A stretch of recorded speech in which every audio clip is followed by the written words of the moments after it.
Telugu digital media network లో political కేటగిరీలో #1 కేవలం 72 గంటల్లో 1,50,00,000 వ్యూస్ పైగా పాపులర్ టీవీ నెట్వర్క్. ఇప్పుడు మనం టిఆర్ఎస్ పార్టీ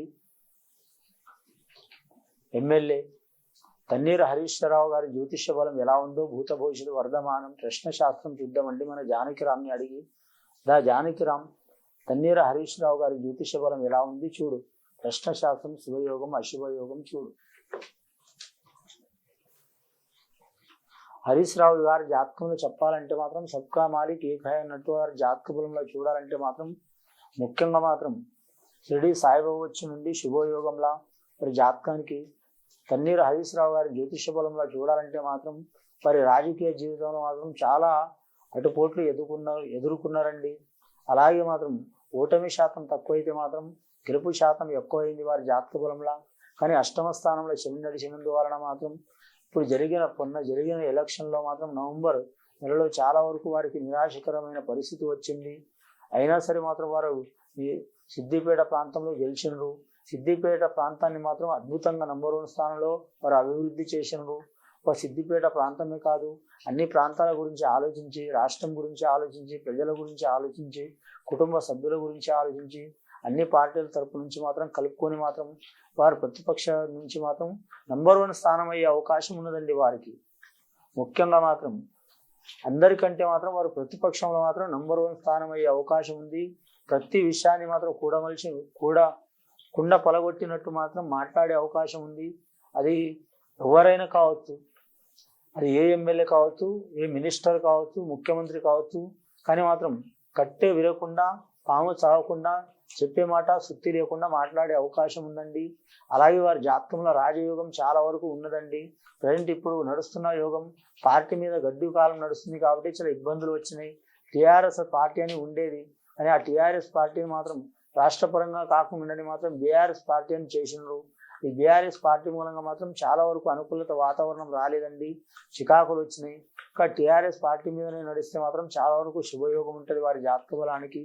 ముఖ్యంగా మాత్రం చాలాసార్లు మాత్రం వారు మాత్రం ఇబ్బందులు పడ్డారు చిన్నప్పటి నుంచి. కానీ మాత్రం 20 సంవత్సరాల వయసు నుంచి పడితే ఇప్పటి వరకు అయితే మాత్రం ఇంతవరకు వారికి అపజయం రాలేదు. ఈ 2023వ సంవత్సరంలో అపజయం వచ్చింది.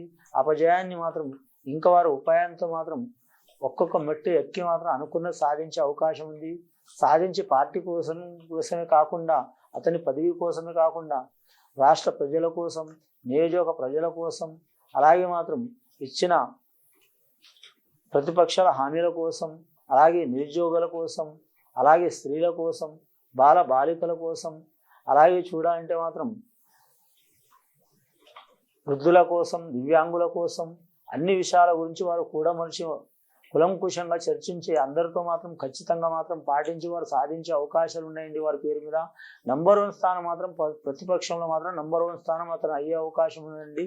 అతను చెప్పే సమాధానాలకు మాత్రం, చెప్పే ప్రశ్నలకు మాత్రం ఎవరికాడ సమాధానం రాని యోగం ఉంటుందండి. కాకపోతే అతను సూచనలు పాటిస్తే మాత్రం ఏ పార్టీ వారైనా సరే, మన రాష్ట్రంలో కొన్ని 10-20 పార్టీలు ఉన్నాయండి, ఏ పార్టీ వారైనా సరే చాలా వరకు ముఖ్యమైన యోగం కలిసి వస్తుందండి.